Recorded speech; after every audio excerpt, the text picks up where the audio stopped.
أعوذ بالله من الشيطان الرجيم بسم الله الرحمن الرحيم وأوحي إلى نوح أنه لا يؤمن من قومك إلا من قد آمن فلا تبتئس بما كانوا يفعلون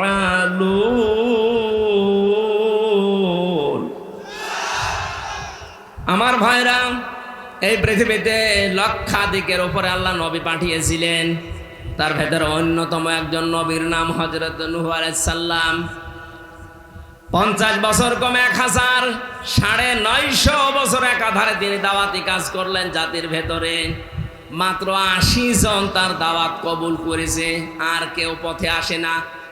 শুধু পথে আসে না তা না, জাতির লোকেরা তার কাছে আবদার জানিয়েছে যে আপনি যে কিয়ামতের ভয় দেখান ওইটা নিয়ে আসেন।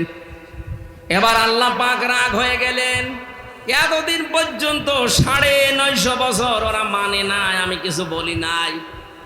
ওরা মানে নাই, আমি কিছু বলি নাই।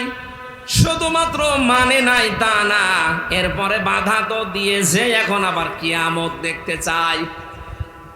ও নূহ, ওদেরকে আমি মিনি কিয়ামত দেখাবো। ওয়াউহিয়া ইলা নূহিন আন্নাহু লা ইউমিনা মিন কওমিকা। যারা ঈমান এনেছে এই মানুষগুলো বাদ দিয়ে তোমার এই কওমের ভেতর থেকে আর কেউ আমার প্রতি ঈমান আনবে না, বিশ্বাস করবে না। প্রশ্ন আসতে পারে, আল্লাহ ঈমান আনার জন্য এই নবীদেরকে পাঠিয়েছেন দুনিয়ায়, আর সেই নবীকেই জানাচ্ছেন যে আর কেউ ঈমান আনবে না।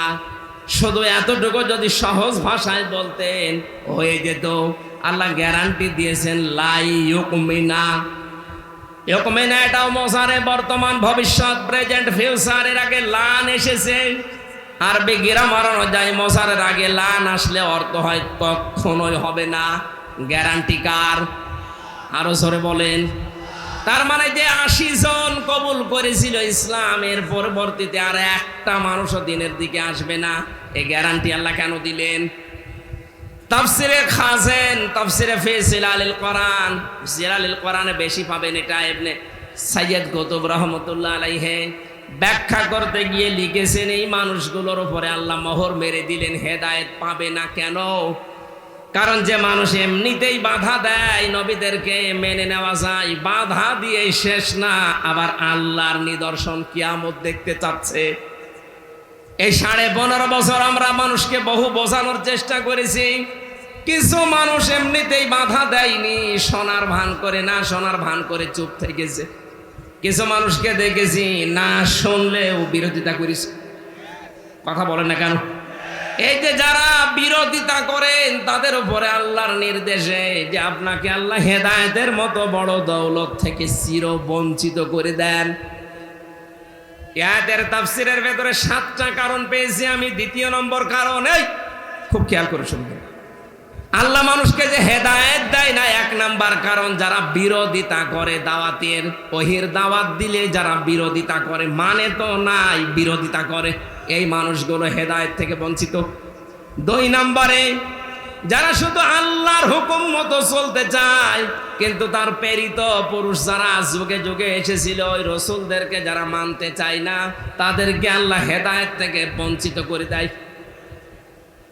প্রমাণ পেয়েছি আমি সূরা ইউনূসের 90 নম্বর আয়াতে। ফেরাউন যখন ডুবে যাচ্ছিল, খুব খেয়াল করে শোনেন, এতদিন যেভাবে শুনেছেন না ওইভাবে না, নতুন ভাবে বলছি। হাত্তা ইযা আদরাকাহুল গরক ক্বালা আমানতু আন্নাহু লা ইলাহা ইল্লাল্লাযী আমানাত বিহি বানু ইসরাঈল। ভালো করে মন দিয়ে শোনেন, কান লাগিয়ে। ফেরাউন যখন ডুবে যাচ্ছিল ওই সময় ঘোষণা দিয়েছে আমি ঈমান আনলাম ওই আল্লাহর উপরে যার উপরে বনি ইসরাইলরা ঈমান এনেছে। ওয়ানা মিনাল মুসলিমিন, আমি তো মুসলমান। এরপরও ফেরেশতারা আমারে বারবার সুবাই কেন? জবাব দিয়েছেন মুফাসসিরিন ইকরাম যে 7টা বললাম তার 2 নম্বরে ও কিন্তু শুধু আল্লাহ পাকের একাত্মবাদের ঘোষণাটা দিয়েছিল যে আল্লাহর উপরে আমি ঈমান আনলাম। কোন আল্লাহ? বনি ইসরাইল রাজার উপরে ঈমান এনেছে ওই আল্লাহ। এর পাশাপাশি যে ওই জামানার প্রেরিত পুরুষ যিনি হযরতে মুসা কালিমুল্লাহ, ওই জামানায় কেউ মুসলমান যদি হতে চায় তাহলে তার বলা লাগতো লা ইলাহা ইল্লাল্লাহ মুসা কালিমুল্লাহ। কথা বলে না কেন? এখন এই জামানায় ওই প্রেরিত পুরুষ আর নেই, এখন আছে আরেকজন। এই জামানায় কেউ যদি এখন কালেমা পড়ে মুসলমান হতে চায় শুধু লা ইলাহা ইল্লাল্লাহ বললে হবে না। এ জামানার যিনি প্রেরিত পুরুষ কিয়ামত পর্যন্ত যার নাম ঘোষণা আছে মুহাম্মাদুর রাসূলুল্লাহ, এই শব্দ আপনাকে বলা লাগবে। ফেরাউন ওই সময় আল্লাহ তোমাকে আমি মানি, ফেরাউন এই কথা বলার পরে জামানার প্রেরিত পুরুষ আল্লাহর রাসূল এবং আল্লাহর নবী হযরতে মুসা আলাইহিস সালাম কেউ মানে নাই, এই জন্য আল্লাহকে হেদায়েত দেয়নি। এই জামানায় এখন এই বাংলাদেশ সহ বিশ্বে যারা আমি নামাজ পড়ি, আমি রোজা রাখি, আমি হজ করে এসেছি, আমি আল্লাহ বিশ্বাস করি, আমিও জানি ওইটা, কিন্তু তার প্রেরিত পুরুষকে এই জামানায় এখন থেকে কিয়ামত পর্যন্ত আল্লাহর প্রেরিত পুরুষ আমাদের জন্য যিনি মুহাম্মাদুর রাসূলুল্লাহ, তার আদর্শ যদি আপনি মানতে না চান, নামাজ পড়ে রোজা রেখে হজ করে যাকাত দিয়ে মরণের সময় ফেরাউনের মতো মরণ হবে। আমি বোঝাতে না পারলে আবার রিপিট করছি, আজ যারা শুধুমাত্র আল্লাহর হুকুম বলেন, আমি কি নামাজ পড়ি না? হ্যাঁ নামাজ পড়ে, আমিও জানি। হুকুমটা কার? বলেন বলেন। আপনি তো বলেন আমি এত 7 লক্ষ টাকা খরচ করে হজ করে আসলাম, হ্যাঁ হুকুমটা কার? কিন্তু তার হুকুম প্রেরিত পুরুষ যিনি এখন তার 63 বছরের ভেতরে 23 বছর মেনে নেওয়া ফরজ আইন, মাস্ট বি, মানায় লাগবে। তার 23 বছরের ভেতরে 10 বছর তিনি কোরআন দিয়ে রাষ্ট্র চালিয়েছিলেন। কথা বলেন না কেন? আপনি তার 23 বছরের ভেতরে এই যে টয়লেটে গিয়েছেন 23 বছরে, না যাননি? কথা বলেন না কেন? উনি টয়লেটে যাওয়ার সময় বলতেন আল্লাহুম্মা ইন্নী আউযু বিকা মিনাল খুবুসি ওয়াল খাবাইস। বের হওয়ার সময় বলতেন আল্লাহুম্মা ইন্নী গফরানাকা আলহামদুলিল্লাহিল্লাযী আযহাবা আন্নিল আযা ওয়া আফানি। বাম পা দিয়ে ঢুকে ডান পা দিয়ে বের হয়ে 8-10 মিনিট যে টয়লেটে কাটালেন, পুরাটাই ইবাদত। এটা মানেন তো? এখানে আলেম যারা আছে বলেন তো এই খারাপ কাজ ইবাদত হতে পারে? কারণ রাসূলের তরিকা 8-10 মিনিট না, যদি 1 ঘন্টাও আপনি বসে থাকেন পুরা 1 ঘন্টা ইবাদত। আরো জোরে বলেন। রাসূলুল্লাহর 1 ঘন্টা 10-15 মিনিট যদি আপনার ইবাদত মনে হয়, উনি যে 10 বছরে কোরআন দিয়ে দেশ চালালেন এইটা আপনার রাজনীতি মনে হয়? আমি তো এইটা আজ জাতিকে বোঝাতে পারি না। রাসূলের টয়লেট করা আপনি ইবাদত মনে করেন, আর তার 10 বছর কোরআন দিয়ে রাষ্ট্র চালানো মনে করেন রাজনীতি, দুনিয়ার কাজ। আপনার মরণ হবে ফেরাউনের মতো। নিয়ে আসেন, কোন হুজুর নিয়ে আসবেন এবার নিয়ে আসেন। আজ হাজারো মাওলানা এই লাইনটা বুঝতে চায় না। রাসূলের টয়লেটও মানে, বিশ্বনবীর বিবাহ শাদী মানে, কিন্তু নবীজির যে 23 বছরের এই যে নবুয়তের জিন্দেগির 10টা বছর তিনি চালালেন, 27টা যুদ্ধের নেতৃত্ব দিলেন, এইটা শুনলেই ওর গায়ে আগুন চলে যায়। ও তখন উল্টা পাল্টা কথা, হ্যাঁ এটা রাজনীতি হচ্ছে, এটা দুনিয়ার কাজ, এটা জঙ্গিপনা, এটা মৌলবাদের কাজ। আপনি বলতে পারলেন এটা?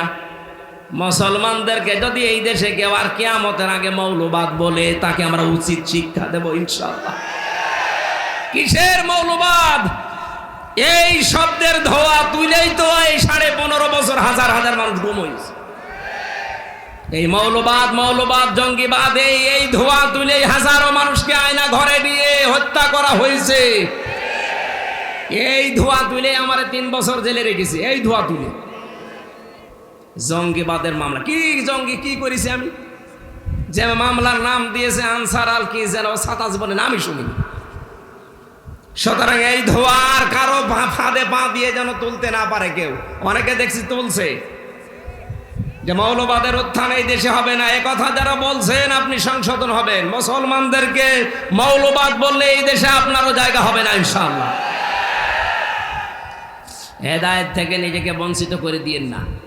নূহ আলাইহিস সালামের জামানায় মাত্র 80 জন, এরপরে আর কেউ আসে নাই। আল্লাহ বললেন ইল্লা মান কদ আমান, যারা এনেছে এবার আর আনবে না। ফালা তাবতাইস বিমা কানু ইয়াফআলুন, আফসোস করবেন না, হতাশ হবেন না, দুঃখে ভেঙে পড়বেন না, ওদের কাজগুলো ওদের করতে দিন।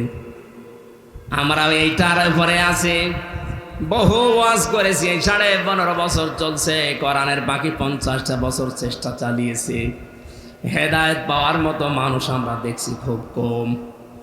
যদিও আগস্টের 5 তারিখের পর থেকে দেখতে পাচ্ছি হ্যাঁ অনেক কিছু বেড়ে গেছে। আল্লাহ পাক যেন এই ধারাটা অব্যাহত রাখেন, বলেন আমিন। একটা জরিপ পেয়েছিলাম আমি, আগস্টের 5 তারিখের পর থেকে 1 মাস 5 দিনে, মাত্র 1 মাসের ভেতরে সেপ্টেম্বরের 5 তারিখ, তার মানে 1 মাস হয়। সেপ্টেম্বরের 5 তারিখে একটা জরিপ পেলাম, এই দেশে 100 জনের 14 জন মানুষ এখনো পর্যন্ত ওই জালেমদের সাপোর্ট করছে। 100 জনের 28 জন মানুষ আছে থালা নিয়ে শুধু খাবো খাবো এই ধান্দায়। 100 জনের 58 জন মানুষ এখন চায় এদেশে আল্লাহর এই বিধান চালু হোক।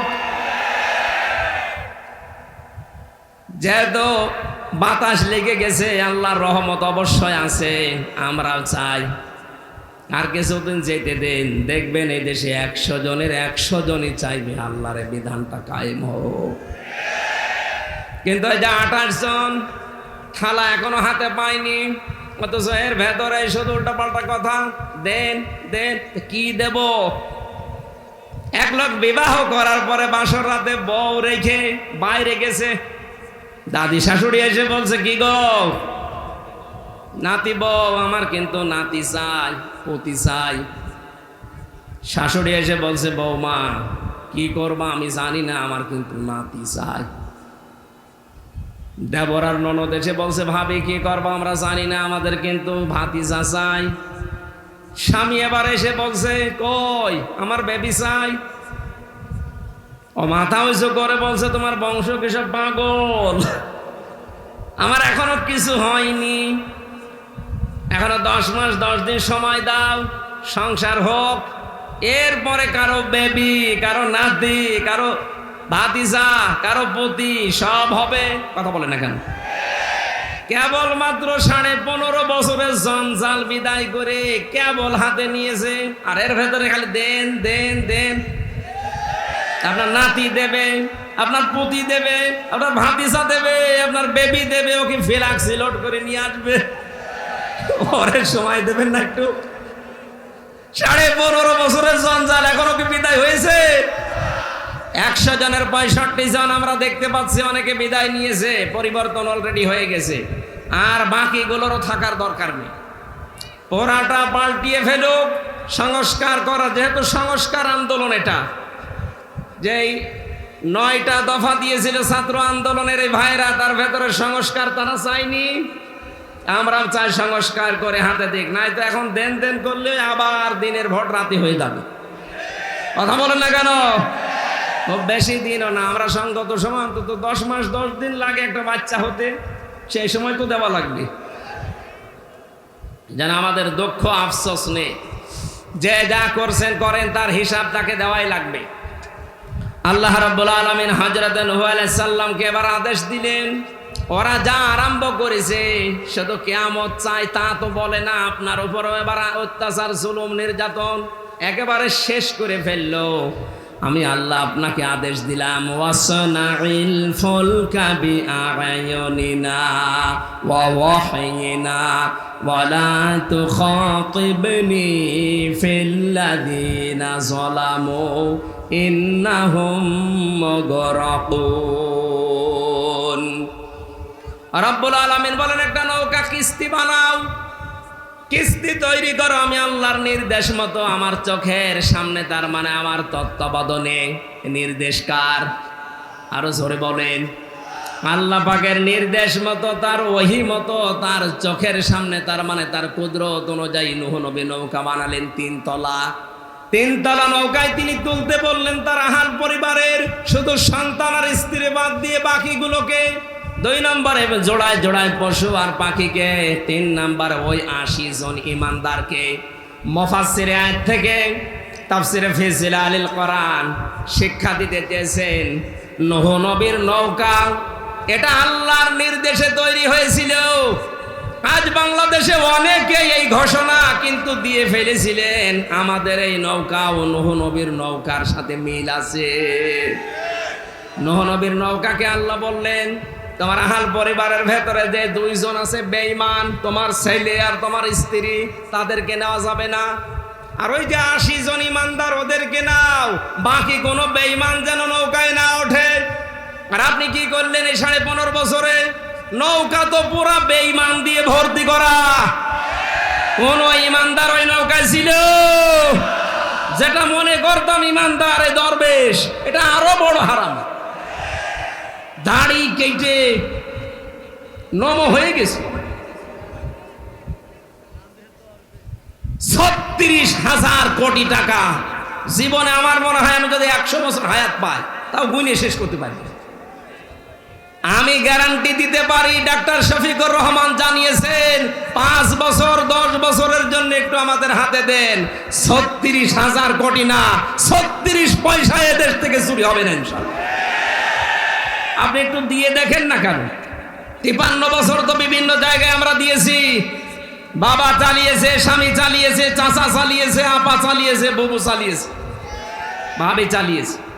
সব তো দেখলাম, এখন একটু দেখতে মনে চাচ্ছে আল্লাহর এই কোরআন দিয়ে দেশটা চললে কেমন দেখা যায়। কথা বলেন না কেন? মিনি জান্নাত হয়ে যাবে দেশটা। কি মনে করেন আপনি? এর ভেতরে এমন শক্তি আল্লাহ দিয়েছেন। খালি 500 আয়াত আছে শরীয়তের বিধান, এগুলো একটু চালু করে দেন, এই বাংলাদেশ মিনি জান্নাত হয়ে যাবে। অনেকে বলছে তাহলে একটু ডাল মাইল খাই, এগুলো কি হবে?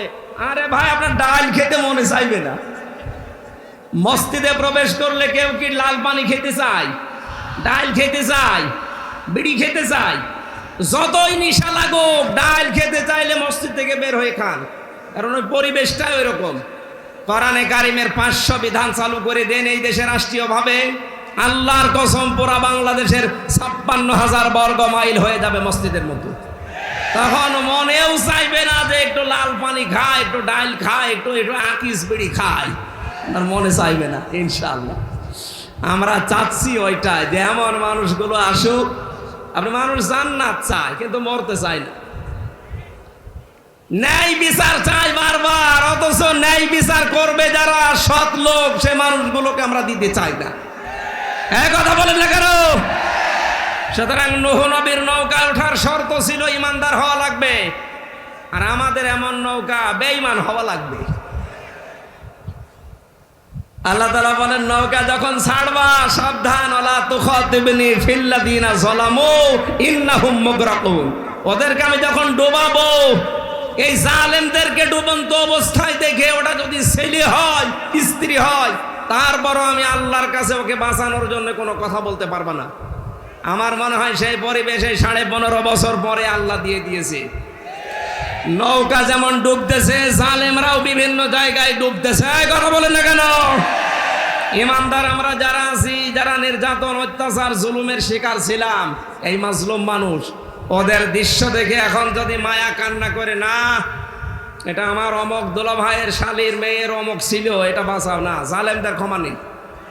হ্যাঁ, কথা বলেন না কেন? এ ফতোয়া আমি নিজে বানালাম, ওয়ালা তুখাতিবনি ফিল্লাযিনা যালামু। জালেমদের পক্ষে ওকালতি করবেন না, ওদের শাস্তি যদি না হয়, নূহ আলাইহিস সালাম বলেছিলেন, রব্বিলা তাদার আলাল আরদি মিনাল কাফিরিনা দাজ্জারা। ওদের একটা আন্ডা বাচ্চা পর্যন্ত যেন জীবিত না থাকে, কারণ যেইটা বাঁচবে ওইটা আরেকটা হারামি জন্ম দেবে। আমরা চাচ্ছি আল্লাহর এই ফতোয়াকে সামনে রেখে কোনো জালেমের পক্ষে ওকালতি করব না, ওর যা শাস্তিও আগে পাক, তাহলে এই দেশে আর কেউ নতুন করে জুলুম করার সাহস দেখাবে না ইনশাআল্লাহ। হাদিস পড়েছিলাম, যে ব্যক্তি কোরআন শরীফ পড়ে আর কোরআনকে এজহার করার চেষ্টা করে, এজহারের 7টা অর্থ আছে প্রধান। এর প্রথম অর্থ এজহার মানে দাঁড় করানো। এজহার মানে কি? এরপরে স্পষ্ট করা। এজহার মানে বিজয়ী করা। সুতরাং যে ব্যক্তি কোরআন আমরা পড়ি, যারা কোরআনকে বিজয়ী করার জন্য যদি চেষ্টা চালায়, ফাহাল্লা হালালাহু ওয়া হাররামা হারামাহু, এর ভেতরে হালালকে হালাল জেনে তখন আমরা মানতে পারবো, হারামকে হারাম জানার পরে তখন ছেড়ে দেওয়া সহজ হবে। কথা বলেন না কেন? আল্লাহর নবী বলেন আদখালাহুল্লাহুল জান্নাহ। যদি পরিবেশ এরকম হয়ে যায়, কোরআন যদি বিজয়ী থাকে, হালালকে হালাল জেনে মানতে পারো, হারামকে হারাম জেনে ছেড়ে দিতে পারো, দেখবা পুরা পরিবেশটাই জান্নাতের পরিবেশ হয়ে যাবে। ওখান থেকে বিদায় নিলেই আদখালা, এটা মাঝি। নবীজি বলেন আদখালাহুল্লাহুল জান্নাহ, আল্লাহ তাকে জান্নাতে দিয়েই দিয়েছে। আমরা এরকম একটা দেশ চাই না যেখানে মরলেই জান্নাত পাওয়া যাবে। কথা বলেন ঠিক কিনা? আল্লাহ এরকম একটা পরিবেশ, আমার জীবনের সবচাইতে বড় আকাঙ্ক্ষা, তামান্না, যে এইটা দিয়ে দেশ চলছে, এটা যেন দেখে মরতে পারে।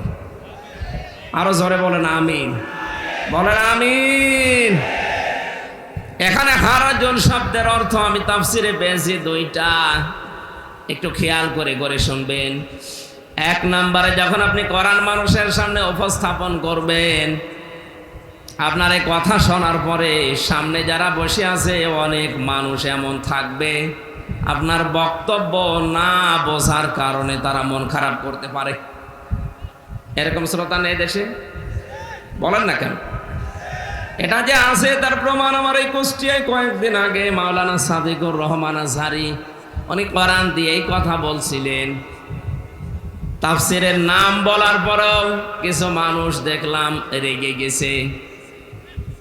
এটা অবশ্যই তারা না বোঝার কারণে রাগ করেছে। কথা বলা রাখবে।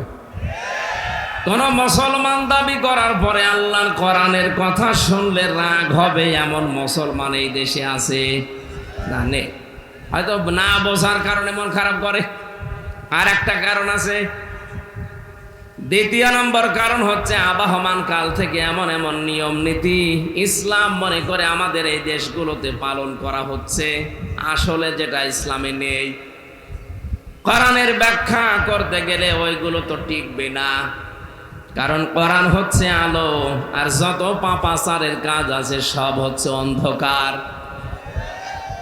আপনারা দেখবেন এই পৃথিবীতে 3টা প্রাণী দিনের আলোতে বের হয় না, রাতের আধারে বের হয়, পেঁচা, বাদুর আর চামচিকা। সূর্যের আলো যতক্ষণ থাকে ওরা কিন্তু বের হয় না। রাতের আধার যখন শেষ যায়, অন্ধকার হয়ে যায়, তখন ওরা বের হয়। বের হয়ে ঠিক থাকে না, মানুষের ফসল নষ্ট করে, কলা নষ্ট করে, পানের বরজ নষ্ট করে। এক কথা বলে না?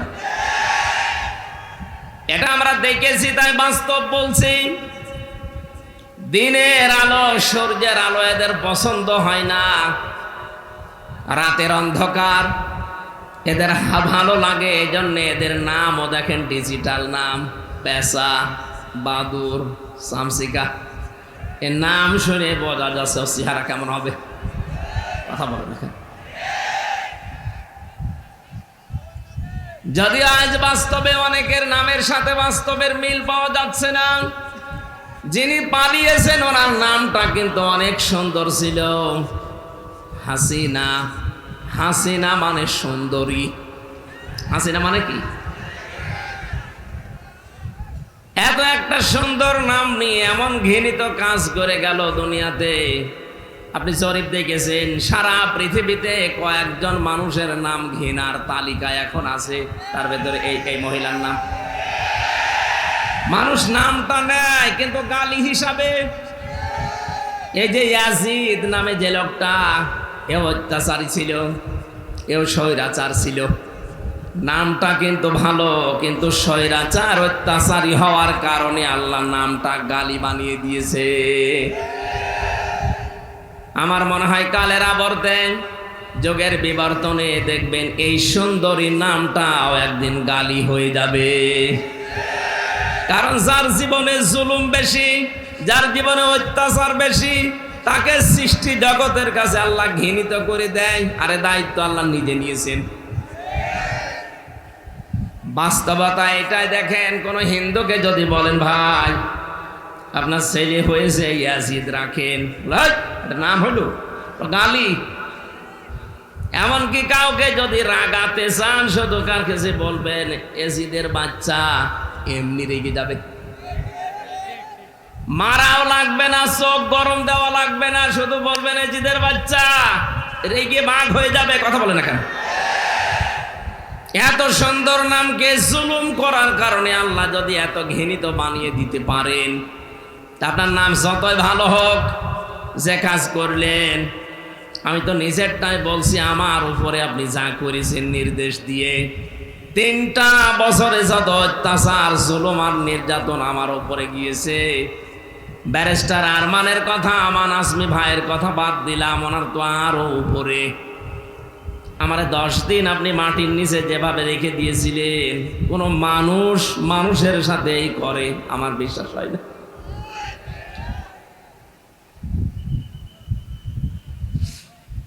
এই অত্যাচার গুলো করার কারণে আমার তো যতটুকু এখন বাস্তবে জ্ঞান পেয়েছি, আমি দেখেছি আমার সংসারের দিকে তাকিয়ে, এদেশের 18 কোটি মানুষ যদি ওই মহিলাকে মাফ করে দেয়, ব্যারিস্টার আরমানের বউ জীবনও মাফ করবে না।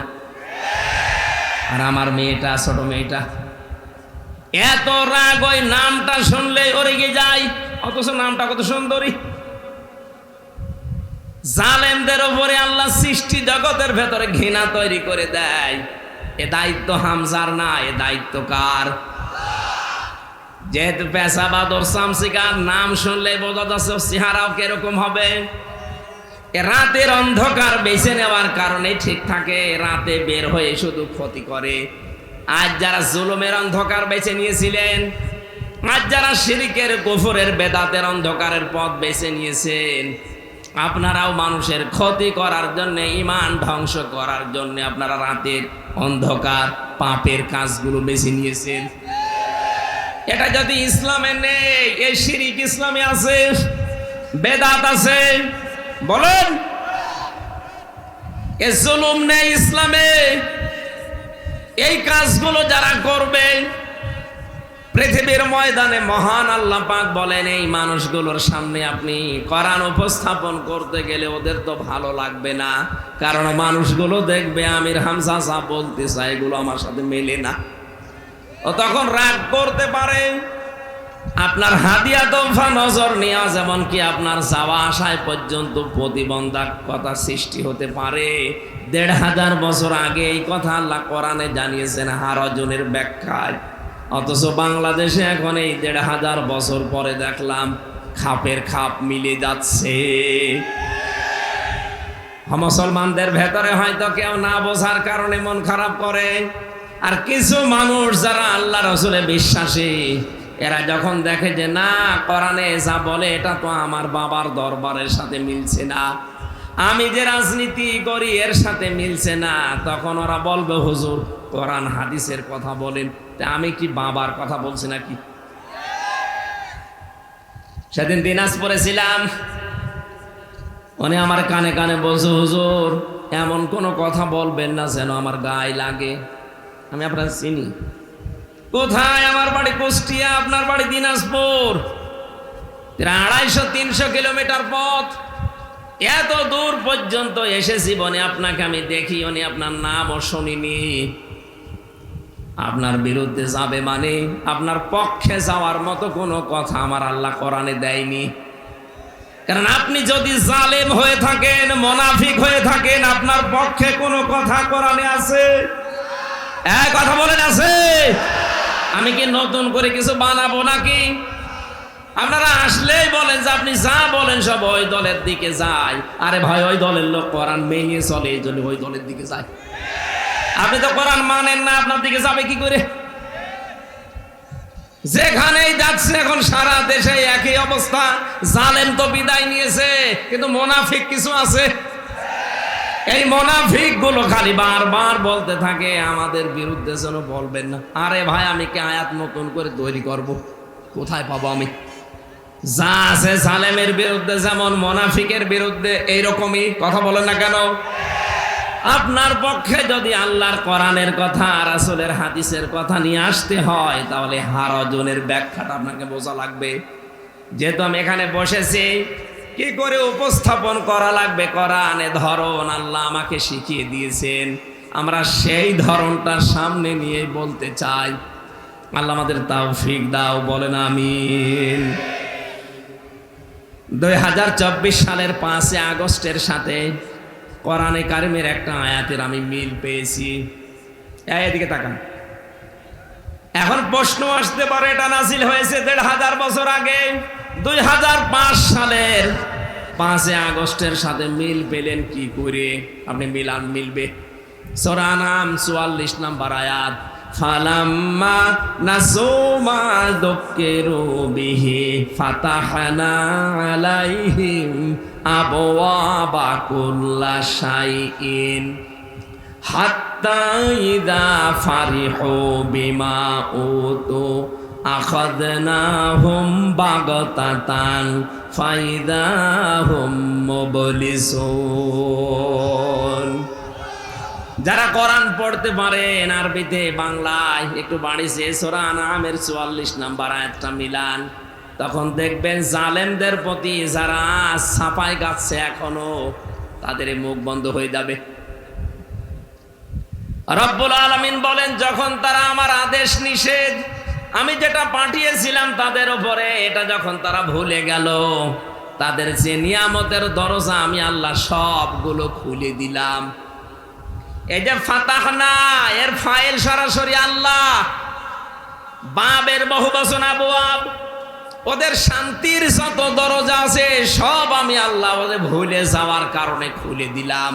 প্রশ্ন আসতে পারে আল্লাহর আদেশ ভুলে যাওয়ার কারণে আল্লাহ নিয়ামত আরো কেড়ে নেয়, আল্লাহ বাড়িয়ে দিল কেন? জবাব দিচ্ছে, এবার তাকান। 2006 সালের 28 অক্টোবর এই মাসে আমরা দেখেছিলাম একজন মানুষের মুখের কথাই লগি বইটা নিয়ে সারা দেশ থেকে মানুষ ঢাকায় গিয়ে জসিম ভাইয়ের মতো মানুষকে পিটিয়ে হত্যা করে লাশের উপরে ড্যান্স দিয়েছিল। জীবনে বহু ইতিহাস পড়েছি বিশ্ববিদ্যালয় থেকে, কিন্তু এই ইতিহাস কোনোদিন আমি শুনিও নি, পড়িও নি। দেখা তো দূরের কথা, যে জীবনে আশরাফুল মাখলুকাত মানুষ হত্যা করার পরে তার লাশের উপরে ড্যান্স দেওয়া যায়। সিরাজগঞ্জ থেকে একবার যাচ্ছিলাম মাহফিল করে, ড্রাইভারের পেছনে বসে আছে বাসের ড্রাইভার, মাঝখানে দেখলাম একটা কুকুর পড়ে আছে। কুকুরের গার উপর দিয়ে চালিয়ে না দিয়ে উনি বাম দিয়ে দিল, গাড়ি একটু কেঁপে উঠেছে। ড্রাইভারকে বললাম, ভাই আপনি এমন করলেন, গাড়ি এখনই তো অ্যাক্সিডেন্ট হয়ে যেত। আমার বলছে, হুজুর আপনি দেখেন না একটা কুকুর পড়ে আছে, আমি ডবল করে ওর গার উপরে চাকা চালাবো, আমার বিবেক নেই। বললাম, ভাই ও তো মরা কুকুর, ও মারলে কি আর না মারলে কি? ড্রাইভার আমার দিকে ঘুরে বলছে, হুজুর আপনি কি আসলে হুজুর?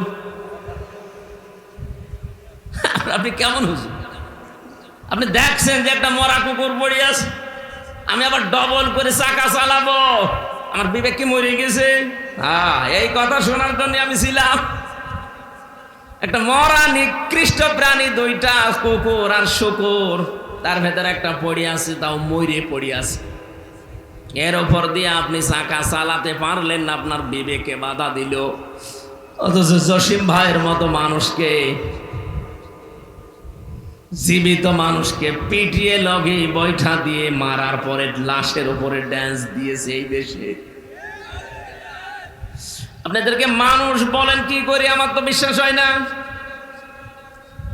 এই পৈশাচিক নির্যাতন, এই দৃশ্য দেখার পরে আমার ওই সময় মনে হয়েছিল, না এই পৃথিবীতে ক্ষমতার এই যে আসল যেটা, এটা আরামের জায়গা। অনেকে ভাবি আমরা, আসলে এটা আরাম। এই জায়গাতে আল্লাহ কোনোদিন এইরকম জালেমদেরকে আর দেবেন না। কিন্তু দেখলাম 2 বছর পরে ঠিক আল্লাহ তাদেরকে দিল। মনে করলাম হয়তো খুব বেশি হলো না, 5 বছর টিকবে। 9 সালে আসার পরে 13 সালে দেখি না আবার টিকে গেল। সে যেভাবেই হোক, 13 সালের পরে মনে করেছিলাম না না টেকার মতো কায়দা নেই। 18 সালে দেখি না আবার টিকে গেল। 24 সালে আসার পরে দেখলাম না তারা আবার টিকে গেল। মনে মনে ভাবছি আল্লাহ তোমার কোরআনে তুমি নিজেই জানিয়েছ মানুষ যখন তোমার নিয়ামত পাওয়ার পরে ভুলে যায় তখন তাদের শান্তির দরজাগুলো তুমি খুলে দাও। কিন্তু পরের শব্দে তুমি কি বললে? হাত্তা ইদা ফারিহু বিমা উতু, যখন তারা আমার দানকৃত এই বস্তু, এই শান্তি, স্বস্তি, নিরাপত্তা, প্রভাব প্রতিপত্তি, ক্ষমতা এগুলো পাওয়ার পরে যখন আনন্দে আত্মহারা হয়ে যায়, আল্লাহ বলেন আখাযনাহুম বাগতাতান, আমি আল্লাহ আকস্মিক ভাবে তাদেরকে আমি নিজে ধরি। আপনি বলেন তো 2006-এর এই অক্টোবরের 28 তারিখের পর থেকে 24 আগস্টের 5 তারিখ পর্যন্ত কোনো সম্ভাবনা ছিল যে এরা পড়ে যেতে পারে না? এদেশে বিএনপির মতো এত বড় দল, জামাত ইসলামের মতো এত বড় দল বহু চেষ্টা চালিয়েছে 15.5 বছর, এক চুলও নড়াতে পারে নাই। অথচ আল্লাহ নিজে মনে হচ্ছে ছাত্র ছাত্রীদের সাথে আবাবিল পাঠিয়েছিল, কিচ্ছু হাতে ছিল না তাদের, নিরস্ত্র, শুধু মুখের ভাষা দিয়ে জালেম পালাতে পারে, সম্ভব না। আল্লাহ বলেন আখাযনাহুম, আমি নিজে ধরেছি বাগতাতান, আকস্মিক ভাবে। এমন আকস্মিক ভাবে ধরেছে দুপুরের খাবার খাবে সে সময় পায়নি। পরের শব্দ তো আরো কঠিন। আল্লাহ পাক বলেন ফাইদাহুম মুবলিসুন, তাদেরকে আকস্মিক ভাবে ধরার পরে তারা হতাশ হয়ে পড়েছে। এদের চেহারার ভেতরে যে হতাশার ছাপ, এর বাস্তব চিত্র এই দরবেশ। আপনি দরবেশ যেদিন কোটে তোলে দেখেছেন চেহারা তো বোঝা যাচ্ছিল না, পচা ডিম খাওয়ার পরে তো একটু বোঝা গিয়েছে। আমি আরো বেশি দেখেছি ওই কালা মানিককে, কলার পাতায় আল্লাহ শুয়েছে, এমনকি ওর বিসি উড়ে গেছে, ওর সংসার করার কাজ শেষ। সূরা আলে ইমরানের 178 নম্বর আয়াতে আমি এর সাথে মিল পেয়েছি, ওয়ালা ইয়াহসাবান্নাল্লাযীনা কাফারু আন্নামা নুমলি লাহুম খায়রুল লিআনফুসিহিম ইন্নামা নুমলি লাহুম লিয়াজদাদু ইসমা ওয়া লাহুম আযাবুম মুহিন। কাফেরেরা ধারণা করেছে তাদের এই ক্ষমতা আল্লাহ মনে হয় তাদের ভালোবেসে দিয়েছে তাদের কল্যাণের জন্যে, কিন্তু না, মানুষ যদি সত্যি জুলুমের পথ বেছে নেয়, ইন্নামা নুমলি লাহুম লিয়াজদাদু ইসমা, আল্লাহ পাক বলেন ওই মানুষগুলোর পাপের বোঝা দিনের পরে দিন তখন পরিপূর্ণ হতে থাকে। এ 15.5 বছরে একবার তাই হয়েছে। পরিপূর্ণ যখন হয়ে গেছে পাপের বোঝা, ওয়ালাহুম আযাবুম মুহিন, ওদের জন্য অপমানজনক শাস্তি আল্লাহ রেডি করে রেখেছে, যেটা এখন দেখতে পাচ্ছি। একটা দেশ কত নিম্নগামী হলে, কত দুর্নীতিগ্রস্ত হলে জাতীয় মসজিদের ইমাম পর্যন্ত পালিয়ে যায়। 350 এমপি একবারে পালিয়েছে, পৃথিবীর ইতিহাসে আমি পড়ে পাইনি। ওই 850 বছর আগের এক ইতিহাস পড়েছিলাম, লক্ষণ সেন পালিয়েছিল। আরে 850 বছর পরে পৃথিবীর ইতিহাস পাল্টিয়ে ওনার নাতি পাল্টিয়েছে। কথা বলে না কেন? কোরআনের এই আয়াত থেকে আমি যেটা পেয়েছি, এদিকে তাকান, আল্লাহ রাব্বুল আলামিন যেটা জানাতে চেয়েছেন তাদের জন্য অপমানজনক শাস্তি আমি আল্লাহ রেডি করে রাখি, যারা জুলুম করবে এবং যারা জালিমদের সহযোগী হবে। জাতীয় মসজিদের ইমাম তো সম্মানের পাত্র, অথচ কয়েকদিন আগে যে অপমান হয়েছে এই মহিন শব্দটা ওর সাথে মিলে যায়। মুসল্লিদের পক্ষ থেকে জুতা পিটা করেছে, ও বলছে আমার গায়ে জুতা লাগেনি। ওরে শয়তান, এতগুলো জুতা খেয়েছে তো জুতা লাগেনি, আর কত অপমান হবেন।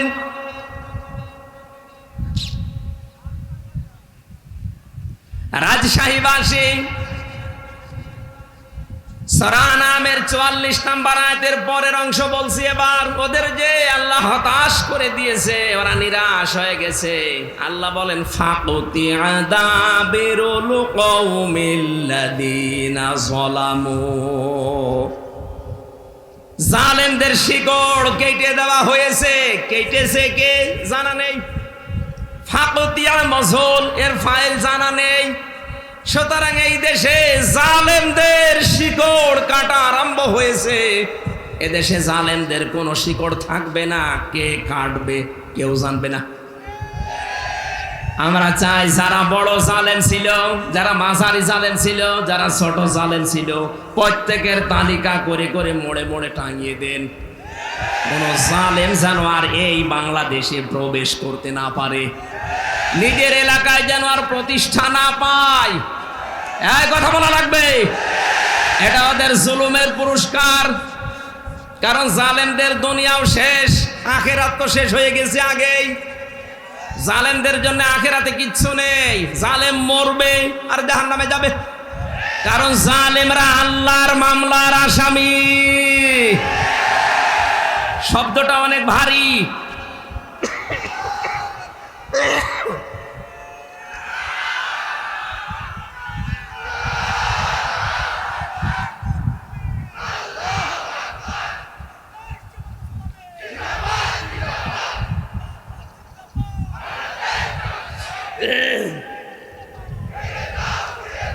আলহামদুলিল্লাহ ভাই,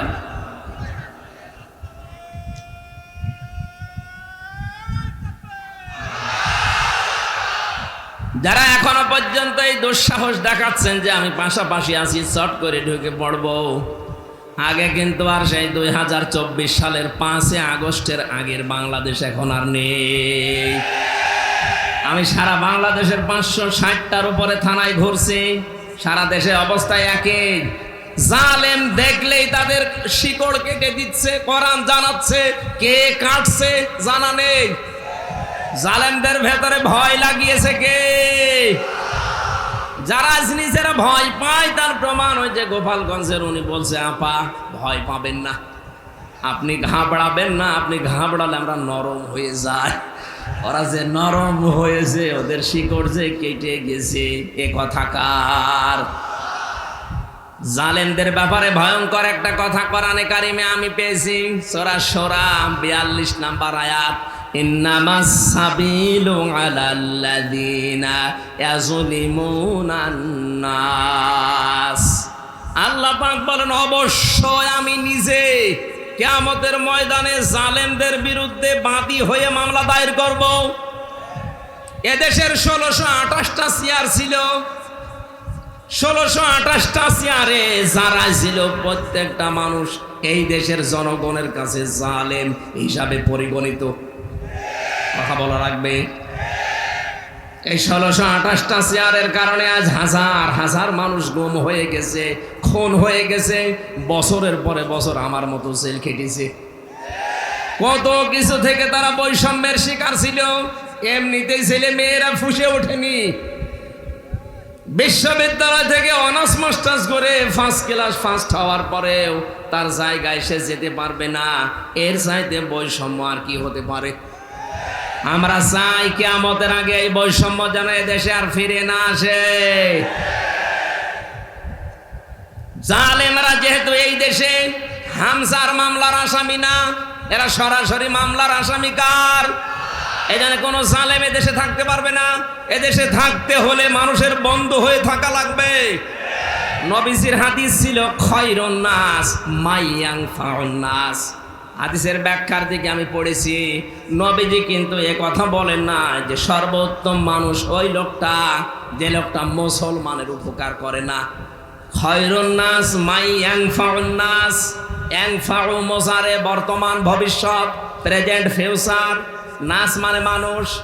নবীজি খায়রুন নাস ইয়ানফাউল মুসলিমুনা বলতে পারতো না। পৃথিবীতে যারা মুসলমানের উপকার করে এরাই উত্তম না। মানুষ হয়ে যদি কেউ মানুষের উপকার করে, মানুষকে সাহায্য করে, তাকে একটু এগিয়ে দেওয়ার জন্য চেষ্টা চালায়, আল্লাহর দরবারের উত্তম মানুষ। সুবহানাল্লাহ বলতে পারেন নাই? এটা আমার মনে হয় এই বাংলাদেশে সবচাইতে বেশি এই হাদিসটা মেনে চলছে এখন আমিরে জামাত ডাক্তার শফিকুর রহমান। আপনি দেখছেন না 5 তারিখের পর থেকে তার অ্যাক্টিভিটিস। বিশ্বনবী কাদের স্ত্রী খাদিজাতুল কুবরা রাদিয়াল্লাহু তাআলা আনহা 5টা বিষয়ে সান্ত্বনা দিয়েছিলেন, যে আপনি তো এই 5টা কাজ করেন, আপনাকে আল্লাহ ভয় দেখাবে না, আপনি ভয়হীন, আপনাকে কেউ ভয় দেখাতে পারে না। তার 2 নাম্বারে এটা ছিল ওয়া তাহমিলুল কাল্লা, আপনি মানুষের বোঝা হালকা করে দেন। এই 15.5 বছরে কত মানুষের বোঝা আপনি আরো ভারী করে দিয়ে গেলেন। বিশেষ করে 5 আগস্টের আগ পর্যন্ত এই দেশে 2780 জন এখনো পর্যন্ত হাসপাতালে কাতরাচ্ছে। তারা তাদের পরিবারের কাছে, ভাই বোনের কাছে, মা বাবার কাছে বোঝা। এই কথা বলে না কেন? 1080 জনের উপরে শহীদ হয়েছে এই দেশে। এই মানুষগুলো পরিবার চালাতো, অথচ পরিবারের জন্য তারা বোঝা। হাজার হাজার কোটি কোটি টাকা ঋণের বোঝা বাংলাদেশে রেখে আপনি পালিয়ে গেলেন। আপনি নবীর উম্মত হতে পারবেন? নবীর আদর্শ ছিল বোঝা আরো হালকা করে দেওয়া। আর এমন দেশ আপনি উপহার দিয়ে চলে গেলেন। এখন আমার একটা মেয়ে যদি এই দেশে আসে, জন্ম নেয়, সে 1 লাখ টাকা তার মাথার উপরে বোঝা। হাজারো মানুষের বোঝার কারণ আপনি হাজার হাজার লক্ষ লক্ষ মানুষের মাথার উপরে যে বোঝাগুলো দিয়ে গেলেন, চিন্তার বোঝা, খাদ্যের বোঝা, কত রকমের বোঝা তাদের মাথার উপরে দিয়ে আপনি আরামে খাচ্ছেন। আর নিজে নিজে মোবাইল করে করে ফোন আলাপ ফাঁস করেন মানুষকে ভয় তাকাতে। আপনার এই এই এই বাটপারি মানুষ বুঝে ফেলেছে। নিজে নিজে ওগুলো করে, এডিট করে এরপরে ছাড়ে, যেন নিজের ভেতরে, মানুষের ভেতরে একটু সঞ্চার হয় আসার। এটা মানুষ কিন্তু বুঝে ফেলেছে যে নিজে নিজে ফোন করে ফোন আলাপ আপনি ফাঁস করছেন। এদেশের সত্যি বলছি আমি, সারা দেশ ঘুরে অবস্থায় একই, কোন জালেমের ঠাঁই এদেশে আর হবে না। আশা করছি কোন জালেম যদি ধরা পড়ে, ওর উপযুক্ত শাস্তি না দিয়ে যেন আদালত জামিন না দেয়। দেখছি কয়েকজন জামিন পাচ্ছে। যারা দায়িত্বে আছেন সাবধান, উর্মির মতো করবেন না। উর্মির মতো যদি আপনিও ধরা পড়েন, আপনার জীবন কিন্তু দেশের মানুষের হাতে চলে যাবে আজরাইল আসার আগেই। আজরাইল জান কবজ করতে আসবে পরে, আগে করবে জনগণ। এই জন্য আশা করবো কোন জালেম যদি সত্যিই প্রমাণ হয় এটা জালেম জুলুম করেছে, তার যেন জামিন না হয়। আমি বিনা কারণে যদি 3 বছর জেল খাটতে পারি, জালেমদের তো 9 বছর খাটা দরকার। এই কথা বলা যাবে না, কথা বোঝার চেষ্টা করো। আমি যে কথাটা বোঝাতে চাচ্ছি, আমরা যেহেতু এমন একটা পরিবেশ, এমন একটা দেশ চাচ্ছি, বিশ্ব নবীকে তার স্ত্রী সান্ত্বনা দিয়েছিলেন, হে আমার স্বামী, আপনি কখনো ভয় পাবেন না। কারণ যে মানুষগুলো মানুষের বোঝা হালকা করে দেয়, তাদেরকে আল্লাহ নির্ভয় করে দেয়। এর বাস্তব প্রমাণ, যার নাম বললাম, এই লোকটা। আমি নিজে তার সাথে ছিলাম। তার যে তাকওয়া, এই লোকটার যে ইবাদত বন্দেগী আমি কাছ থেকে দেখেছি, আল্লাহর উপরে তার যে তাওয়াক্কুল, ভরসা, এমনি এমনি তৈরি হয়নি। এই মানুষটা একামতের দিনের এই লাইনে আসার পর থেকে জীবন উৎসর্গ করে দিয়েছে মানবতার জন্য। এই দেশে 18 কোটি মানুষের এই একজনের নামে শুধু বানায় ডাক্তার শফিকুর রহমান, মানবতার ফেরিওয়ালা। বিশ্ব নবীকে তার স্ত্রী খাদিজা বলেছিল এটা। আপনি ভয় পাবেন না, কোনো কিছু আপনাকে ভয় দেখাতে পারে না, কারণ আপনি মানুষের বোঝা হালকা করেন। আপনি কোন নবীর উম্মত দাবি করছেন? মানুষের বোঝা আরো ভারী করে দিচ্ছেন। আমার পরিবারে 3টা বছরে যে বোঝা তৈরি করে দিয়ে গেলেন, আমার বাবা অসুস্থ, আমার মা অসুস্থ, আমার ম্যাডাম লাইফ সাপোর্টে ছিল কয়েকদিন আগেও, মেয়েটা আইসিইউতে, আর আমি জেলখানায় পড়ে আছি 3 বছর। কোনো কিছু করার পরে যদি আমারে দিতেন আমি মেনে নিতাম, কিচ্ছু জানি না। আপনি নিজেই বলতেন রিমান্ডে এসে, বলে না আপনি জানি কিছু করেননি, তারপরও ওপরের নির্দেশ। এই ঠনকো একটা মামলা দিয়ে, মামলায় যদি আমার সাজাও লাগিয়ে দিত তাও সর্বোচ্চ 3 মাস, অথচ 33 বারের উপরে মামলাটা আমার সিএমএম কোর্ট, জজ কোর্ট, হাইকোর্ট। 33 বার আমার বাবা, আমার চাচা, আমার যারা শোভাকাঙ্ক্ষী ছিল জোর জোর করে তুলেছিল মামলা, জামিন দেয়নি। কয়েকদিন আগে মামলাটা পুরা খারিজ হয়ে গেছে। বিচারপতি ওইটা দেখার পরে বলছে, কি দেখে বিচার করবো, এর ভেতরে কোনো মাল নেই। এর ভেতরে মাল নেই, 3 বছর তো মামলা আপনার কাছে ছিল, এতদিন তো বলেননি যে মাল নেই। উনি এই কথাই আমারে বলতো, আমি পরবর্তীতে কথা বলেছিলাম, বলছো হুজুর আমার হাত বাঁধা। আমি জানি শুধু ওনার না, এখন যেহেতু ওনার হাত খোলা, এখন ন্যায় বিচার করতে পারছে। এদেশে 1628টা চেয়ার আছে, আব্দুল হান্নান ভাই সহ প্রত্যেকটি মানুষের চেয়ারের হাত যেন আবু সাইদের মতো খোলা থাকে।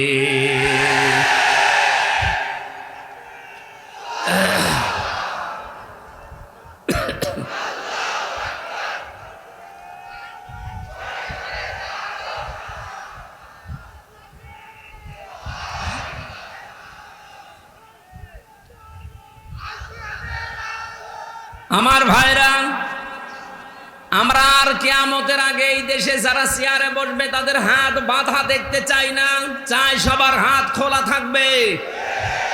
হাত খোলা থাকলে আমার বোঝো ন্যায় বিচার পাবেন আপনি এই থানাতে গিয়ে, ফাঁড়িতে গিয়ে। এক কথা বলেন এখানে। আর যদি হাত বেঁধে দেন, আব্দুল হান্নান না ওনার বাবাও যদি চেয়ারে বসে, বলবে আমার হাত বাঁধা। যেন আমরা চাচ্ছি এদেশে কারো হাত যেন আর বাঁধা না থাক। জামাত ইসলামী বাংলাদেশের পক্ষ থেকে 41টা প্রস্তাবনা দিয়েছে, আপনারা দেখেছেন। এর ভেতরে 2টা অন্যতম, যে প্রশাসনে যারা আছে তাদেরকে যেন আলাদা করে দেওয়া হয়। ওই অমক নেতা পাতি ছাতি কি বলবে সেই অনুযায়ী কাজ করা লাগবে। তার মানে কি ওনারা কি আপনার গোলাম নাকি? 18 কোটি মানুষের টাকা দিয়ে ওনার বেতন হয়, সবার দিকে তাকানো লাগবে। জামাত ইসলামীর এই প্রস্তাবনার সাথে আমরা একমত কিনা বলেন তো?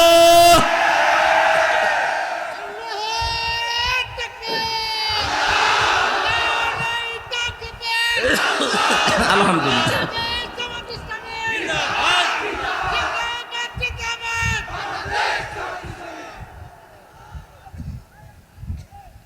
রাজশাহীবাসী আমরা বাকি কথা আমার শরীর এবং সময়ের দিকে খেয়াল করছি। কালকে আমার শপথ আছে কুষ্টিয়াতে, আমি বেশি দেরি করতে পারবো না। সকাল 6টায় আসবে সেক্রেটারি জেনারেল, এই জন্যে খুব তাড়াতাড়ি করছি। আমি মনে করলাম 10টায় শেষ করে চলে যাব। এমনি যে শরীরের অবস্থা, আবার কালকে আছে টাঙ্গাইলে, ওই অনুষ্ঠান শেষ করে ওইটা ধরা লাগবে। চারিদিকে খেয়াল করে আমি আয়াতে প্রবেশ করছি, সব বাদ দিয়ে দিলাম। সূরা হুদ থেকে একটা মাত্র আয়াত পড়েছি, 36 নম্বর আয়াত। এখন এই ঐতিহাসিক প্রেক্ষাপটের ব্যাকগ্রাউন্ডের পরে শিক্ষা, এগুলো সব বলতে গেলে অনেক সময় যাবে। আমি সব বাদ দিয়ে সরাসরি প্রবেশ করছি, নাকি জবান ছেড়ে আমরা কোরআনে প্রবেশ করি। আউযু বিল্লাহি মিনাশ শাইতানির রাজিম, বিসমিল্লাহির রহমানির রহিম। ওয়া উহিয়া ইলা নূহিন আন্নাহু লা ইউমিনা মিন কওমিকা ইল্লা মান ক্বাদ আমানা ফালা তাবতাইস বিমা কানু ইয়াফআলুন। আমার ভাইরা, এই পৃথিবীতে লক্ষাধিকের উপরে আল্লাহ নবী পাঠিয়েছিলেন। তার ভেতরে অন্যতম একজন নবীর নাম হযরত নূহ আলাইহিস সালাম।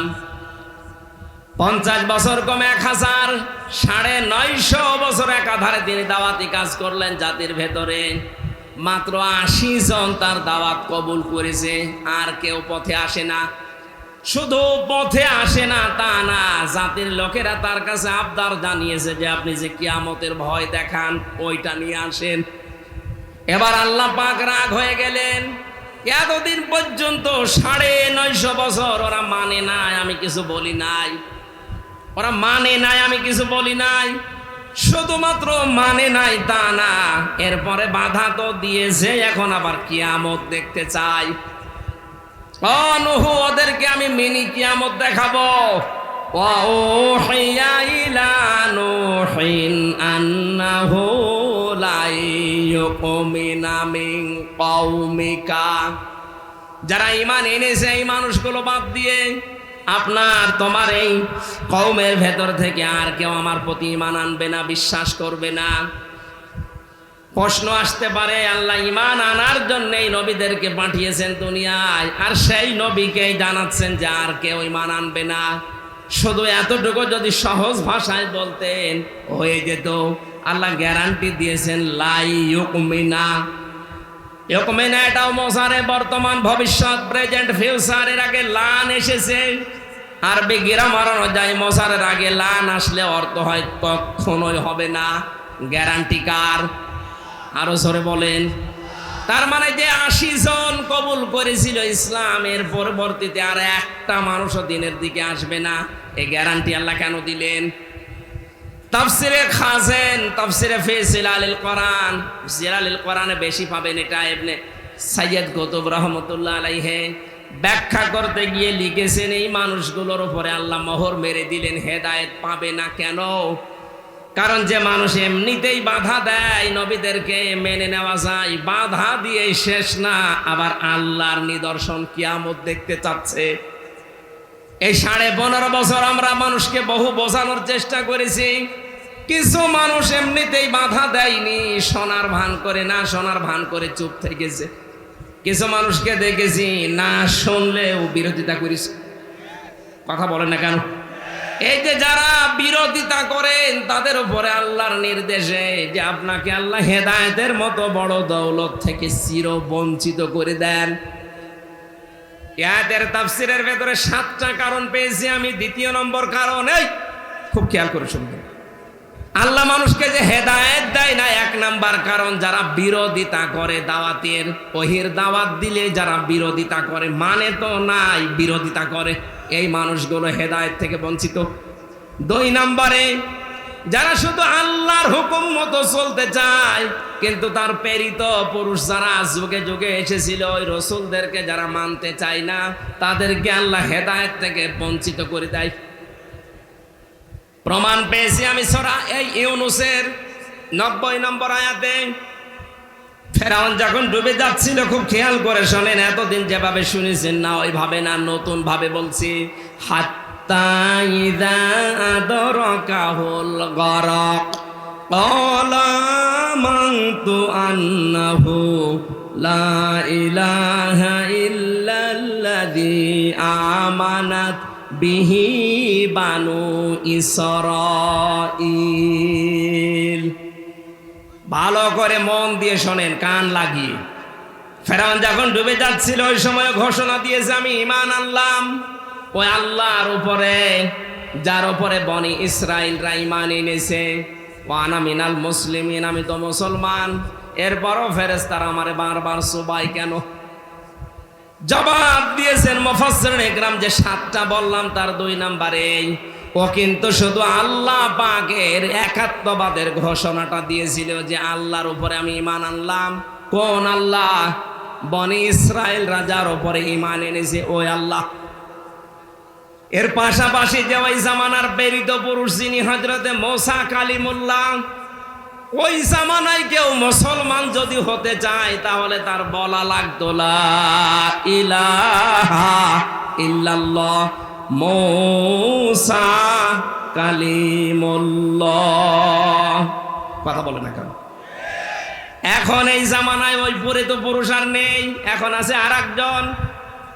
এই জামানায় কেউ যদি এখন কালেমা পড়ে মুসলমান হতে চায়, শুধু লা ইলাহা ইল্লাল্লাহ বললে হবে না। এ জামানার যিনি পরিত পুরুষ, কিয়ামত পর্যন্ত যার নাম ঘোষণা আছে মুহাম্মাদুর রাসূলুল্লাহ, এই শব্দ আপনাকে বলা লাগবে। ফেরাউন ওই সময় আল্লাহ তোমাকে আমি মানি, ফেরাউন এই কথা বলার পরে জামানার প্রেরিত পুরুষ আল্লাহর রাসূল এবং আল্লাহর নবী হযরতে মুসা আলাইহিস সালাম কেউ মানে নাই, এই জন্য আল্লাহকে হেদায়েত দেয়নি।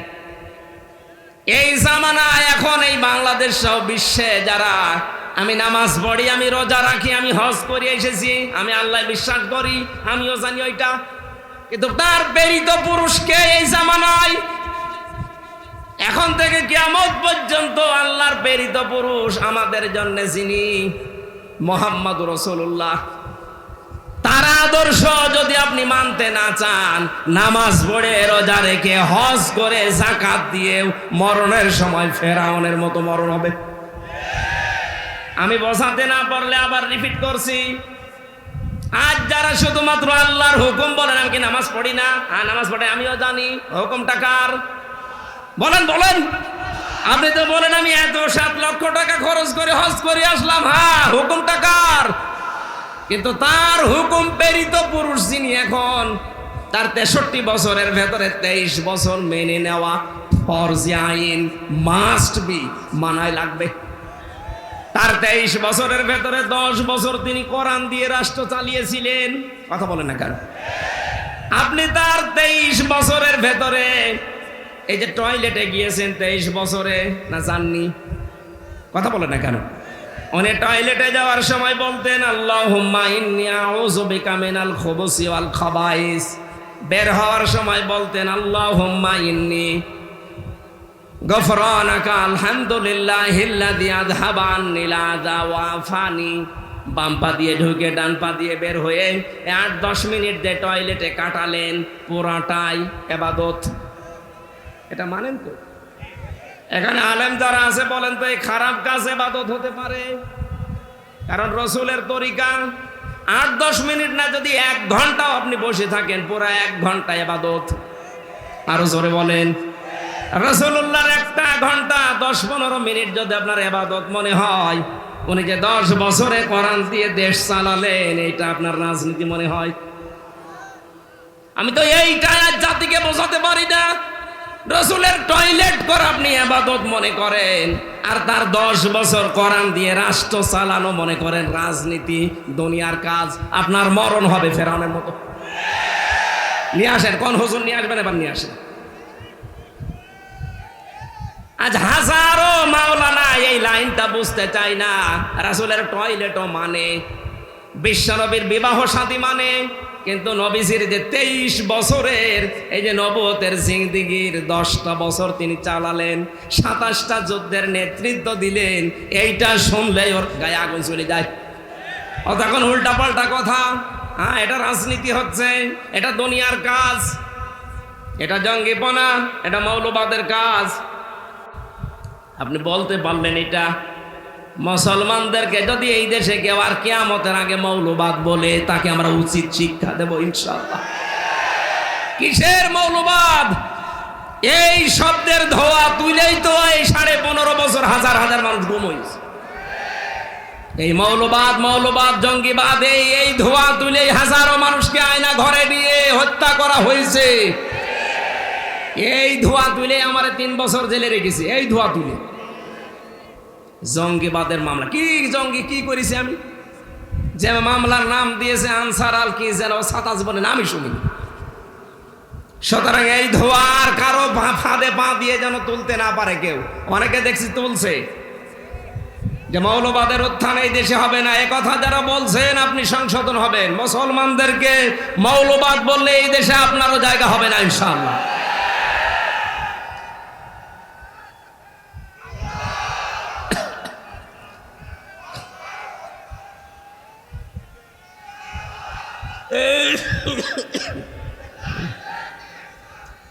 শরীর আসলে বসে পানি খেলে আরো কাশি হচ্ছে। ডাক্তার আমারে বলছিল যে স্যালাইন ঢুকিয়ে দেয়, আপনি হাসপাতালে শুয়ে থাকে। এখন এই স্যালাইন দিয়ে এবার শুয়ে থাকা লাগবে?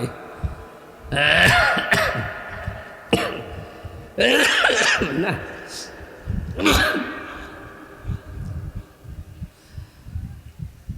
যতগুলো পয়েন্ট নিয়ে আসি সামনে সবগুলো বলতে গেলে তো শরীর সাপোর্ট করছে না, খুব তাড়াতাড়ি করি ভাই। হেদায়েত থেকে নিজেকে বঞ্চিত করে দিয়েন না। নূহ আলাইহিস সালামের জামানায় মাত্র 80 জন, এরপরে আর কেউ আসে নাই। আল্লাহ বললেন ইল্লা মান কদ আমান, যারা এনেছে এবার আর আনবে না। ফালা তাবতাইস বিমা কানু ইয়াফআলুন, আফসোস করবেন না, হতাশ হবেন না, দুঃখে ভেঙে পড়বেন না, ওদের কাজগুলো ওদের করতে দিন। আমরাও এইটার উপরে আছি, বহু ওয়াজ করেছি, 15.5 বছর চলছে, কোরআনের বাকি 50টা বছর চেষ্টা চালিয়েছি। হেদায়েত পাওয়ার মতো মানুষ আমরা দেখছি খুব কম। যদিও আগস্টের 5 তারিখের পর থেকে দেখতে পাচ্ছি হ্যাঁ অনেক কিছু বেড়ে গেছে। আল্লাহ পাক যেন এই ধারাটা অব্যাহত রাখেন, বলেন আমিন। একটা জরিপ পেয়েছিলাম আমি, আগস্টের 5 তারিখের পর থেকে 1 মাস 5 দিনে, মাত্র 1 মাসের ভেতরে সেপ্টেম্বরের 5 তারিখ, তার মানে 1 মাস হয়। সেপ্টেম্বরের 5 তারিখে একটা জরিপ পেলাম, এই দেশে 100 জনের 14 জন মানুষ এখনো পর্যন্ত ওই জালেমদের সাপোর্ট করছে। 100 জনের 28 জন মানুষ আছে থালা নিয়ে শুধু খাবো খাবো এই ধান্দায়। 100 জনের 58 জন মানুষ এখন চায় এদেশে আল্লাহর এই বিধান চালু হোক।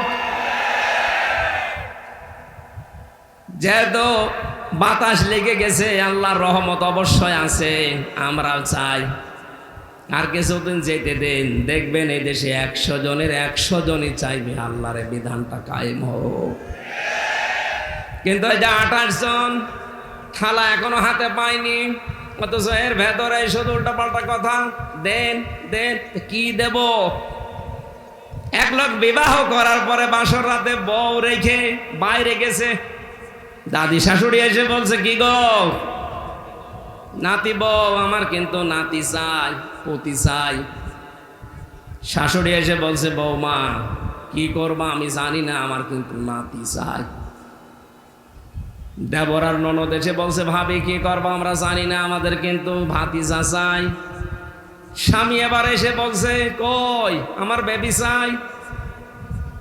ও মাথা উঁচু করে বলছে তোমার বংশ কিসব পাগল, আমার এখনো কিছু হয়নি, এখনো 10 মাস 10 দিন সময় দাও, সংসার হোক, এরপরে কারো বেবি, কারো নাতি, কারো ভাতিজা, কারো পতি সব হবে। কথা বলে না কেন? কেবল মাত্র 15.5 বছরের জঞ্জাল বিদায় করে কেবল হাতে নিয়েছে, আর এর ভেতরে খালি দেন দেন দেন। আপনার নাতি দেবে, আপনার পতি দেবে, আপনার ভাতিজা দেবে, আপনার বেবি দেবে, ওকে ফেলাক্সি লোড করে নিয়ে আসবে। ওরে সময় দেবেন না একটু? 15.5 বছরের জঞ্জাল এখনো কি বিদায় হয়েছে? 100 জনের 65 জন আমরা দেখতে পাচ্ছি অনেকে বিদায় নিয়েছে, পরিবর্তন অলরেডি হয়ে গেছে, আর বাকিগুলোরও থাকার দরকার নেই। পোড়াটা পাল্টিয়ে ফেলুক, সংস্কার করা, যেহেতু সংস্কার আন্দোলন, এটা যেই 9টা দফা দিয়েছিল ছাত্র আন্দোলনের এই ভাইরা, তার ভেতরে সংস্কার তারা চায়নি, আমরাও চাই সংস্কার করে হাতে দিক, নাই তো এখন দেন দেন করলে আবার দিনের ভোট রাতে হয়ে যাবে। কথা বলেন না কেন? খুব বেশি দিনও না, আমরা সঙ্গত সময় অন্তত 10 মাস 10 দিন লাগে একটা বাচ্চা হতে, সেই সময় তো দেওয়া লাগবে। যেন আমাদের দুঃখ আফসোস নেই, যে যা করছেন করেন, তার হিসাব তাকে দেওয়াই লাগবে। আল্লাহ রাব্বুল আলামিন হযরত নূহ আলাইহিস সালামকে এবার আদেশ দিলেন, ওরা যা আরম্ভ করেছে শুধু কিয়ামত চাই তা তো বলে না, আপনার উপরও এবার অত্যাচার জুলুম নির্যাতন একেবারে শেষ করে ফেললো। আমি আল্লাহ আপনাকে আদেশ দিলাম, ওয়াসনাইল ফুলকা বিআয়ুনিনা ওয়া ওয়াহয়িনা ওয়ালা তুখাতিবনি ফিল্লাযিনা যালামু ইন্নাহুম মুগরাকুন। রব্বুল আলামিন বলেন একটা নৌকা কিস্তি বানাও, কিস্তি তৈরি করো, আমি আল্লাহর নির্দেশ মতো, আমার চোখের সামনে, তার মানে আমার তত্ত্বাবধানে। নির্দেশ কার? আরো জোরে বলেন। আল্লাহ পাকের নির্দেশ মতো, তার ওহী মতো, তার চোখের সামনে, তার মানে তার কুদরত অনুযায়ী নূহ নবী নৌকা বানালেন 3 তলা। 3 তলা নৌকায় তিনি তুলতে বললেন তার আহাল পরিবারের শুধু সন্তান আর স্ত্রী বাদ দিয়ে বাকিগুলোকে। 2 নম্বরে জোড়ায় জোড়ায় পশু আর পাখিকে। 3 নম্বরে ওই 80 জন ইমানদারকে। মুফাসসিরে আয়াত থেকে তাফসিরে ফি জিলালিল কোরআন শিক্ষা দিতে চেয়েছেন, নূহ নবীর নৌকা এটা আল্লাহর নির্দেশে তৈরি হয়েছিল। আজ বাংলাদেশে অনেকে এই ঘোষণা কিন্তু দিয়ে ফেলেছিলেন, আমাদের এই নৌকা ও নূহ নবীর নৌকার সাথে মিল আছে। নূহ নবীর নৌকাকে আল্লাহ বললেন, তোমার আহাল পরিবারের ভেতরে যে 2 জন আছে বেঈমান, তোমার ছেলে আর তোমার স্ত্রী, তাদেরকে নেওয়া যাবে না। আর ওই যে 80 জন ইমানদার, ওদেরকে নাও, বাকি কোনো বেঈমান যেন নৌকায় না ওঠে। আর আপনি কি করলেন এই 15.5 বছরে? নৌকা তো পুরা বেঈমান দিয়ে ভর্তি করা। কোন ইমানদার ওই নৌকায় ছিল? যেটা মনে করতাম ইমানদার এই দরবেশ, এটা আরো বড় হারাম। দাড়ি কেটে নম হয়ে গেছে। 36,000 কোটি টাকা। জীবনে আমার মনে হয় আমি যদি 100 বছর হায়াত পাই তাও গুণে শেষ করতে পারি। আমি গ্যারান্টি দিতে পারি, ডাক্তার শফিকুর রহমান জানিয়েছেন 5 বছর 10 বছরের জন্য একটু আমাদের হাতে দেন, 36,000 কোটি না, 36 পয়সা এদেশ থেকে চুরি হবে না ইনশাআল্লাহ। আপনি একটু দিয়ে দেখেন না কেন? 53 বছর তো বিভিন্ন জায়গায় আমরা দিয়েছি। বাবা চালিয়েছে, স্বামী চালিয়েছে, চাচা চালিয়েছে, আপা চালিয়েছে, বুবু চালিয়েছে, ভাবি চালিয়েছে। সব তো দেখলাম, এখন একটু দেখতে মনে চাচ্ছে আল্লাহর এই কোরআন দিয়ে দেশটা চললে কেমন দেখা যায়। কথা বলেন না কেন? মিনি জান্নাত হয়ে যাবে দেশটা, কি মনে করেন আপনি? এর ভেতরে এমন শক্তি আল্লাহ দিয়েছেন। খালি 500 আয়াত আছে শরীয়তের বিধান, এগুলো একটু চালু করে দেন, এই বাংলাদেশ মিনি জান্নাত হয়ে যাবে। অনেকে বলছে তাহলে একটু ডাল মাইল খাই, এগুলো কি হবে? আরে ভাই, আপনার ডাল খেতে মনে চাইবে না। মসজিদে প্রবেশ করলে কেউ কি লাল পানি খেতে চায়? ডাল খেতে চায়? বিড়ি খেতে চায়? যতই নিশা লাগুক, ডাল খেতে চাইলে মসজিদ থেকে বের হয়ে খান, কারণ ওই পরিবেশটাই ওই রকম। কোরআনে কারিমের 500 বিধান চালু করে দেন এই দেশে রাষ্ট্রীয়ভাবে, আল্লাহর কসম পুরা বাংলাদেশের 56,000 বর্গ মাইল হয়ে যাবে মসজিদের মতো। তখন মনেও চাইবে না যে একটু লাল পানি খায়, একটু ডাল খায়, একটু আকিস বিড়ি খায়, আর মনে চাইবে না ইনশাআল্লাহ। আমরা চাচ্ছি ওইটাই, যে এমন মানুষগুলো আসুক। আপনি মানুষ জান্নাত চায় কিন্তু মরতে চায় না, ন্যায় বিচার চাই বারবার, অথচ ন্যায় বিচার করবে যারা সৎ লোক, সে মানুষগুলোকে আমরা দিতে চাই না। কথা বলেন না কেন? সুতরাং নূহ নবীর নৌকা ওঠার শর্ত ছিল ইমানদার হওয়া লাগবে, আর আমাদের এমন নৌকা বেঈমান হওয়া লাগবে। আল্লাহ তাআলা বলেন, নৌকা যখন ছাড়বা সাবধান, ওয়ালা তুখাতিবনি ফিল্লাযিনা যালামু ইন্নাহুম মুগরাকুন। ওদেরকে আমি যখন ডুবাবো, এই জালেমদেরকে ডুবন্ত অবস্থায় দেখে, ওটা যদি ছেলে হয়, স্ত্রী হয়, তারপরও আমি আল্লাহর কাছে ওকে বাঁচানোর জন্য কোনো কথা বলতে পারবো না। আমার মনে হয় সেই পরিবেশে 15.5 বছর পরে আল্লাহ দিয়ে দিয়েছে। নৌকা যেমন ডুবতেছে, জালেমরাও বিভিন্ন জায়গায় ডুবতেছে। কথা বলেন না কেন? ইমানদার আমরা যারা আছি, যারা নির্যাতন অত্যাচার জুলুমের শিকার ছিলাম, এই মাজলুম মানুষ, ওদের দৃশ্য দেখে এখন যদি মায়া কান্না করে, না এটা আমার অমক দুলা ভাইয়ের শালীর মেয়ের অমক ছিল, এটা বাঁচাও না, জালেমদের ক্ষমা নেই। কথা বলেন না কেন? এ ফতোয়া আমি নিজে বানালাম, ওয়ালা তুখাতিবনি ফিল্লাযিনা যালামু। জালেমদের পক্ষে ওকালতি করবেন না, ওদের শাস্তি যদি না হয়, নূহ আলাইহিস সালাম বলেছিলেন, রব্বিলা তাদার আলাল আরদি মিনাল কাফিরিনা দাজ্জারা। ওদের একটা আন্ডা বাচ্চা পর্যন্ত যেন জীবিত না থাকে, কারণ যেইটা বাঁচবে ওইটা আরেকটা হারামি জন্ম দেবে। আমরা চাচ্ছি আল্লাহর এই ফতোয়াকে সামনে রেখে কোনো জালেমের পক্ষে ওকালতি করব না, ওর যা শাস্তিও আগে পাক, তাহলে এই দেশে আর কেউ নতুন করে জুলুম করার সাহস দেখাবে না ইনশাআল্লাহ।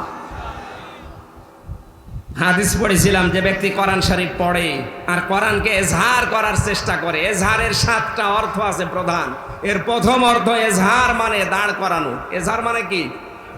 এরপরে স্পষ্ট করা। এজহার মানে বিজয়ী করা। সুতরাং যে ব্যক্তি কোরআন আমরা পড়ি, যারা কোরআনকে বিজয়ী করার জন্য যদি চেষ্টা চালায়, ফাহাল্লা হালালাহু ওয়া হাররামা হারামাহু, এর ভেতরে হালালকে হালাল জেনে তখন আমরা মানতে পারবো, হারামকে হারাম জানার পরে তখন ছেড়ে দেওয়া সহজ হবে। কথা বলেন না কেন? আল্লাহর নবী বলেন আদখালাহুল্লাহুল জান্নাহ। যদি পরিবেশ এরকম হয়ে যায়, কোরআন যদি বিজয়ী থাকে, হালালকে হালাল জেনে মানতে পারো, হারামকে হারাম জেনে ছেড়ে দিতে পারো, দেখবা পুরা পরিবেশটাই জান্নাতের পরিবেশ হয়ে যাবে। ওখান থেকে বিদায় নিলেই আদখালা, এটা মাঝি। নবীজি বলেন আদখালাহুল্লাহুল জান্নাহ, আল্লাহ তাকে জান্নাতে দিয়েই দিয়েছে। আমরা এরকম একটা দেশ চাই না যেখানে মরলেই জান্নাত পাওয়া যাবে। কথা বলেন ঠিক কিনা? আল্লাহ এরকম একটা পরিবেশ, আমার জীবনের সবচাইতে বড় আকাঙ্ক্ষা, তামান্না, যে এইটা দিয়ে দেশ চলছে এটা যেন দেখে মরতে পারে। আরো জোরে বলেন আমিন, বলেন আমিন।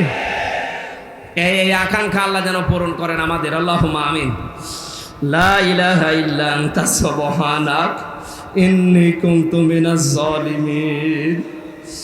রব্বুল আলামিন, অসুস্থ শরীর নিয়ে ঘন্টা খানিক কথা বলেছি তোমার বান্দা বান্দীদের সামনে। কোরআনে কারিমের যে কথা বোঝাতে চেয়েছি, আশা করি সবাই বুঝেছে। এটা আমল করার তৌফিক সবাইকে দিয়ে দাও। বড় আশা, বড় আকাঙ্ক্ষা, বড় তামান্না জীবনে আমার, তোমার এই কালাম দিয়ে বাংলাদেশটা চলছে এটা দেখার। আল্লাহ আমার চর্ম চোখে এটা দেখে মরার তৌফিক দিও। যে পরিবেশ তুমি আমাদের হাতে তুলে দিলে, পরিবেশটা তুমি দীর্ঘস্থায়ী করে দাও। কোরআনে কারিম যেন তোমার এই জমিনে বাস্তবায়ন হয়ে যায়। বান্দা বান্দীদের মন দিল এই দিকে ঝুঁকিয়ে দাও। এ বিশাল আয়োজন করতে গিয়ে বাংলাদেশ জামাত ইসলামী কিশোরহাট পৌরসভার উদ্যোগে যারা শ্রম দিল, আল্লাহ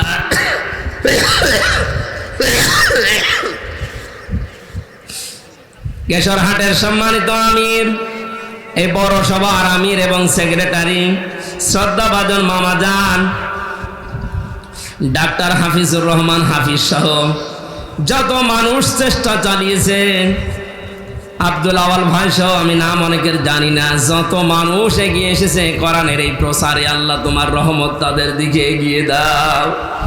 মাহফিলের প্রধান অতিথি, বিশেষ অতিথি সভাপতি সাহেবকে কবুল করো।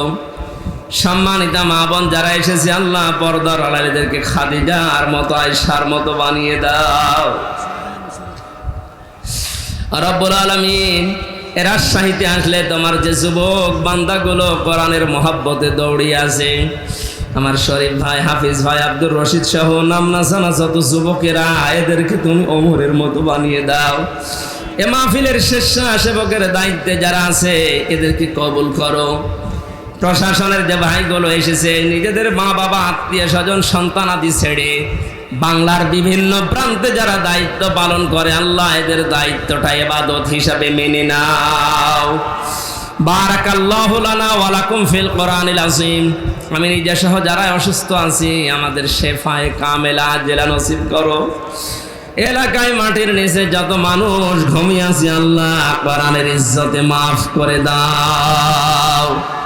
আগামীতে এই অনুষ্ঠানটা কোরআনের প্রচারের জন্য আরো বিশাল আকারে কবুল করে নাও।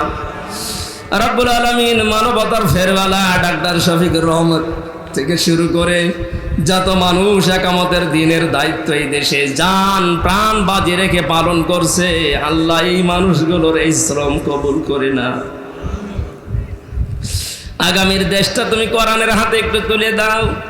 চর্ম চোখে যেন দেখে মরতে পারি যে তোমার কালাম দিয়ে 56,000 বর্গ মাইলের দেশটা চলছে।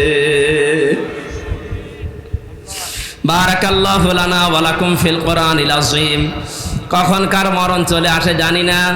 মরতে আমাদের কোনো ভয় নেই, দুঃখ নেই, কিন্তু আমরা ঈমান নিয়ে মরতে চাই। আজরাইলকে দেখার সঙ্গে সঙ্গে যেন বলতে পারি লা ইলাহা ইল্লাল্লাহু মুহাম্মাদুর রাসূলুল্লাহ। আসসালামু আলাইকুম।